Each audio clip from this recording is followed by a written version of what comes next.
भारत अमेरिकेतील व्यापार कराराचं दोन्ही राष्ट्रातील संयुक्त निवेदन शनिवारी म्हणजे 7 फेब्रुवारी रोजी वाणिज्य मंत्री पियुष गोयल यांनी एक्सवर सकाळी पोस्ट केलं। त्यानंतर माध्यमांमध्ये बातम्यांचा पूर आला।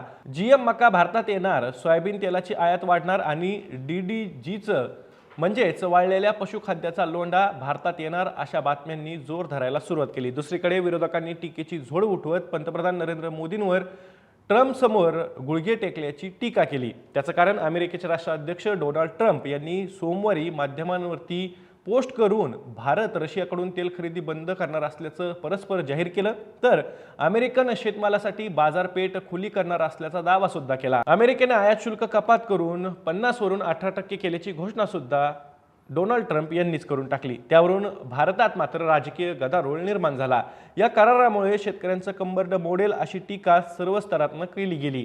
दरम्यानच्या काळात पंतप्रधान आणि वरिष्ठ मंत्र्यांनी मात्र या कराराचा तपशील जनतेसमोर मांडला नाही आणि त्यामुळे शेतकऱ्यांमध्ये भीती आणि संभ्रम एकाच वेळी निर्माण झाला। परंतु अखेर या कराराचा तपशील आता समोर आलाय, म्हणजे शनिवारी समोर आलाय। परंतु अद्यापही काही बाबतीत ठामपणे काही सांगता येत नाही अशी या कराराच्या तपशिलाची गोष्ट आहे। कारण वाणिज्य मंत्र्यांनी बऱ्याच गोष्टी तोंडीत जाहीर केल्यात, त्याचं अधिकृत कागद म्हणजे डॉक्युमेंट अद्यापही समोर आलेले नाहीत। जसं की काही गोष्टींवर टेरिफ रेट कोटा लावण्यात येईल असं वाणिज्य मंत्री तोंडी म्हणालेत खरं, पण त्यात कोणत्या वस्तू आहेत आणि त्यावर किती कोटा लावण्यात येणार याबद्दल मात्र त्यांनी भाष्य करणं टाळलेलं आहे।